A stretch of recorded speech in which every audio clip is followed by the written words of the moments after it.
Subject हम लोग design of machine elements पढ़ रहे हैं और यूनिट 1 इंट्रोडक्शन टू डिजाइन को हम लोग अभी डिस्कस कर रहे हैं। और उसमें आज का जो टॉपिक है, पांचवा टॉपिक है, फिफ्थ टॉपिक है। और वो फिफ्थ टॉपिक क्या है हमारा? फटीग एसन कर्व एंड्योरेंस लिमिट। 3 वर्ड है, एक दूसरे से जुड़ा हुआ है, एक ही टॉपिक का है। इसी को आज हम लोग डिस्कस करेंगे, fatigue essence curve and endurance limit. Aluminium की वायर है, आप खींच रहे हैं तो वो आपसे टूट नहीं रही, लेकिन आपको जहां से तोड़नी, और कोई आपके पास कुछ है नहीं उसको तोड़ने के लिए, ब्रेक करने के लिए कोई आपके पास कोई कुछ है नहीं। तो आप क्या करते हो कि अल्युमिनियम के वायर को एक बार अंदर की तरफ मोड़ते हो, एक बार बाहर की तरफ मोड़ते हो, अंदर की तरफ मोड़ते हो, बाहर की तरफ मोड़ते हो, अंदर की तरफ मोड़ते हो, बाहर की तरफ।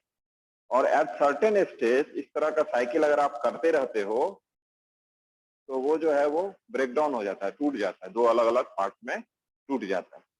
तो यहाँ जो ब्रेक डाउन हुआ है वो फटीग के कारण हुआ। लोड फ्लक्चुएटिंग, लोड क्या है? इस एग्जाम्पल को देखिए। इस एग्जाम्पल में क्या है कि एक शैफ्ट है जो रोटेट कर, तो लॉन्ग शैफ्ट में जनरली जो वेट होता है उसका वो कंसिडरेबल वेट होता है, अच्छा खासा वेट होता है। एक लंबा शैफ्ट है जो रोटेट कर रहा है तो इसका अपना वेट है, और वेट किधर लग रहा है? नीचे की तरफ। तो सपोज किए कि इसको, इस शैफ्ट को हम लोग एक पार्टिकुलर पॉइंट ऑफ टाइम में 2 अलग अलग भाग में डिवाइड कर दिए। 2 अलग अलग भाग में क्या कर दिए? डिवाइड कर दिए। अभी एक पार्टिकुलर किसी इंस्टेंट पे ऊपर वाले पार्ट को साइड ए माने हैं और नीचे वाले पार्ट को क्या माने हैं? Side B. क्योंकि वेट इसका नीचे की तरफ लग रहा है तो ये हल्का क्या रहेगा? हल्का वेट जो बेंडिंग पोजीशन दिखा रहा है उस पोजीशन में रहेगा, वेट के फोर्स नीचे लग रहा है इसकी वजह से। अगर आप देखिएगा तो इस केस में क्या होगा कि जो बाहर वाला ये साइड बी है, आउटर पार्ट जो है वो क्या है? अंडर टेंशन है। इसका सारा जो पार्ट है, क्रॉस सेक्शन है, वो किसमें है? ये जो है आपका सरफेस, ये क्या है? टेंशन में है। और वहीं पे जो अंदर वाला पार्ट है वो क्या है? कंप्रेशन में, दबा हुआ है। और ये क्या है? ये एकदम से टेंशन में है, तनाव में, खिंचा हुआ है। बाहर का वाला पार्ट इधर से खिंचा हुआ है और अंदर वाला पार्ट क्या है? दबा हुआ। फिर जैसे ही ये रोटेट करेगा तो साइड ए किधर आ जाएगा? साइड ए नीचे में आ जाएगा और साइड बी अब ऊपर में चला जाएगा। तो जो साइड बी टेंशन में था यहाँ पे, तो ऊपर में जाने के बाद क्या हो गया? फिर से वो कंप्रेशन में आ गया। और जो साइड ए कंप्रेशन में था पहले, कंप्रेस्ड था पहले, अंदर की तरफ मुड़ा हुआ था, तो वो अब किसमें आ रहा है? वो अब खिंचा हुआ है, साइड ए खिंचा हुआ है। तो लोड का जो नेचर है वो हम देख सकते हैं कि वेट के कारण इस शैफ्ट पे जो है वो फ्लक्चुएटिंग नेचर है। जो पहले टेंशन में था वो अब कंप्रेशन में है, जो कंप्रेशन है वो टेंशन में है। और ये जितने बार रोटेट करेगा, जैसे जैसे ये रोटेट करेगा, हर बार ऐसा ही सिचुएशन जो है वो डेवलप होगा। तो कहने का मतलब ये हुआ कि यहाँ जो लोड एक्ट हो रहा है वेट के कारण, इस शैफ्ट पे जो वेट के कारण है वो लोड का नेचर जो है वो फ्लक्चुएटिंग है। मतलब एक बार टेंशन है, एक बार कंप्रेशन। एक अगर पॉइंट को देख ले तो वो पॉइंट कुछ देर के लिए कंप्रेशन में है, कुछ देर के लिए टेंशन में। और ये क्या है? साइक्लिक भी है, बार बार रोटेट, बार बार रिपीट हो रहा है। बार बार क्या हो रहा है? ये रिपीट हो रहा है। तो इस वजह से इस शैफ्ट में जो है वो फैटिग डेवलप होगा। फैटिग क्या होगा? डेवलप होगा। इस शैफ्ट में क्या डेवलप होगा? फैटिग डेवलप होगा। तो जो फैटिग का मैकेनिज्म है उसको हम लोग 3 भाग में, 3 स्टेप में डिवाइड कर सकते हैं। Crack initiation, crack growth and propagation and failure.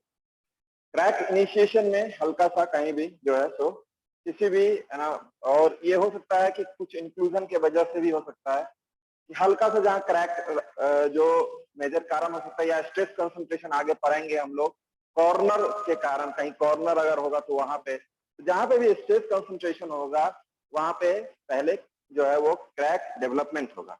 हल्का सा क्रैक डेवलपमेंट हुआ, उसके बाद आगे जैसे जैसे वो साइकिल आगे बढ़ेगा फैटिग का, उससे क्रैक प्रोपगेशन होगा, पूरा बॉडी में फैल जाएगा। उसके बाद जो थर्ड स्टेप है वो है हमारा फेल्योर, बॉडी का फेल्योर होना। और ये जो है वो हमारा सडन है। ये जो फेल्योर होगा वो क्या होगा? तो इसके डिफिनीशन पार्ट पे आते हैं, तो फटीग को डिफाइन करेंगे। अब चीजें क्लियर है हमारे पास। तो कोई भी कंपोनेंट जो फ्लक्चुएटिंग फ्लक्चुएटिंग और साइक्लिक लोड में है, फ्लक्चुएटिंग और साइक्लिक लोड में है, और वो अपने स्ट्रेंथ से पहले फेल कर जा रहा है। तो ऐसा जो प्रीमेच्योर कंपोनेंट का फेल है वो कहलाएगा फैटिग फेल्योर। जो प्रीमेच्योर कंपोनेंट का फेल है साइक्लिक और फ्लक्चुएटिंग लोड के कारण, वो कहलाएगा हमारा क्या, फ्लक्चुएटिंग लोड को अगर हम कर्व से देख रहे हैं तो यहाँ से आप देख सकते हैं पीरियोडिक और एपीरियोडिक, या जो पीरियोडिक नहीं है, उन दोनों टाइप का कर्व यहाँ पे दिखाया गया है। यहाँ पे ये मैक्सिमम है जो कि एक टेंशन को रिप्रेजेंट कर रहा है और नीचे में कंप्रेशन को रिप्रेजेंट करता है। तो यहाँ पे दो तीन चीज आपको जानना, यहाँ से टर्म को समझना जरूरी है। सिग्मा मैक्स हो गया जो टेंशन में अंडर मैक्सिमम लोड हमारा हो गया, उसको हम लोग सिग्मा मैक्स माने हैं। उसी तरह से कंप्रेशन में जो हमारा मिनिमम जो मैक्सिमम लोड होगा उसको हम लोग सिग्मा मिनिमम माने, ठीक है। तो ये मैक्सिमम स्ट्रेस हो गया और मिनिमम स्ट्रेस हो गया। उसके अलावा यहाँ से आप ये जो है ये मीन पोजीशन है, ये जो बीच वाला लाइन है वो क्या है, ये सब मीन पोजीशन है। मीन पोजीशन से जितना ऊपर गया है, तो चूंकि हम बताए हैं कि ये पीरियोडिक है तो दोनों सेम लगभग है, दोनों क्या है, सेम है। ये जितना ऊपर गया उतना ही ऊपर ये नीचे आया है, तो ये कहलाएगा स्ट्रेस एम्पलीट्यूड। ये एकदम से याद रखना आपको जरूरी है, क्योंकि आगे जो पढ़ेंगे हम लोग कर्व, एसएन कर्व, उसमें आपको जरूरत पड़ेगा। तो ये क्या हो गया हमारा स्ट्रेस एम्पलीट्यूड, ये सब क्या हो गया स्ट्रेस। तो मीन पोजीशन से जितना ऊपर गया हुआ है कर्व वो हो गया स्ट्रेस एम्पलीट्यूड। इसमें मीन पोजीशन ये है, ये बीच वाला जो डॉटेड लाइन है ये मीन पोजीशन है, उससे ऊपर जितना गया हुआ है चाहे नीचे जितना आया है ये क्या है हमारा स्ट्रेस एम्पलीट्यूड है। तो ये जो फार्मूला हो गया हमारा एम्पलीट्यूड निकालने का, मैक्सिमम माइनस मिनिमम, मैक्सिमम को मिनिमम से घटा देंगे, मैक्सिमम को मिनिमम से अगर हम घटा देंगे और तो ये पूरा यहाँ से यहाँ तक पूरा ये हो गया स्ट्रेस का पूरा स्ट्रेस हो गया मैक्सिमम से मिनिमम, इसका हाफ कर दिए तो ये पूरा स्ट्रेस एम्पलीट्यूड आ गया, ठीक है। तो स्ट्रेस एम्पलीट्यूड का जो फार्मूला हो गया मैक्सिमम माइनस मिनिमम बाय 2। उसी तरह से मीन अगर निकालना है तो ये हमारा हो गया क्या सिग्मा मैक्स, और ये क्या हो गया हमारा सिग्मा मीन, दोनों को जोड़ देंगे और बाय 2 कर देंगे। तो यहाँ पे दोनों का नेचर क्या है, अलग अलग है, एक प्लस है और एक माइनस है, इसीलिए ये जीरो लाइन पे आ रहा है। यहाँ पे क्या हो रहा है, ये जीरो लाइन पे आ रहा है। यहाँ पे आप देख सकते हैं कि एक प्लस है और ये अगर इस लाइन में अगर टच कर जाएगा तो ये जीरो हो जाएगा, है कि नहीं। तो जो ये टोटल जो एम्पलीट्यूड होगा उसका ये हाफ हो जाएगा, ये मीन पोजीशन हो जाएगा। तो मीन निकालने का और एम्पलीट्यूड निकालने का आपको पता चल गया। मैक्सिमम में से मिनिमम बाय 2 कर देंगे तो हमारा एम्पलीट्यूड आ जाएगा, और मैक्सिमम मिनिमम प्लस कर देंगे और बाय 2 कर देंगे तो हमारा मीन स्ट्रेस जो डेवलप हो रहा है वो आएगा। स्ट्रेस रेशियो एक और टर्म है जिसको मिनिमम बाय मैक्सिमम, जो मिनिमम स्ट्रेस है और मैक्सिमम स्ट्रेस है जो अपोजिट नेचर का स्ट्रेस है, दोनों का रेशियो को हम लोग स्ट्रेस रेशियो कहते हैं। दोनों के रेशियो को हम लोग क्या कहते हैं, स्ट्रेस रेशियो। देखिए एसएन कर्व है ये, ठीक है। और यहाँ पे जो वाई एक्सिस है हमारा, ये वाई एक्सिस ये रिप्रेजेंट कर रहा है किसको, तो स्ट्रेस के एम्पलीट्यूड को, और यहाँ जो एक्स एक्सिस है वो नंबर ऑफ रिवॉल्यूशन को रिप्रेजेंट करता है। आप एक चीज ऑब्जर्व कर सकते हैं कि ये स्ट्रेस जैसे जैसे घट रहा है, यहाँ पे अगर आप इसके लाइफ को देखिएगा, कोई एक मशीन का पार्ट जो शेफ्ट है, शेफ्ट में अगर इतना एम्पलीट्यूड इतना अगर स्ट्रेस लगाएगा तो ये इतना तक ही 10 के पावर 2 मतलब इतना रिवॉल्यूशन तक ही जाएगा, यानी कि ये 100 रिवॉल्यूशन तक ही वो उसका लाइफ है, 100 रिवॉल्यूशन तक का ही उसका लाइफ है। स्टील का ये बात कर रहे हैं, थोड़ा स्टील, या आप समझिए फेरस मेटल का डिस्कस हो रहा है। तो स्टील का कोई कंपोनेंट है, अगर इतना स्ट्रेस का एम्पलीट्यूड अगर लगेगा तो उसका लाइफ क्या होगा, कम होगा। तो ज्यादा अगर स्ट्रेस लगा रहे हैं तो उसका लाइफ क्या होगा, कम ही साइकिल में वो टूट जाएगा। तो एक ऐसा केस आएगा ना कि जहां पे जिससे कम अगर स्ट्रेस लगा रहे हैं तो वो टूटेगा ही नहीं, मतलब टूटेगा नहीं, उसमें बहुत बार हमको जो है एकदम से हल्का अगर स्ट्रेस लगा रहे हैं तो वो क्या होगा, बहुत लंबे देर तक खिंचाएगा, वो टूटेगा ही नहीं।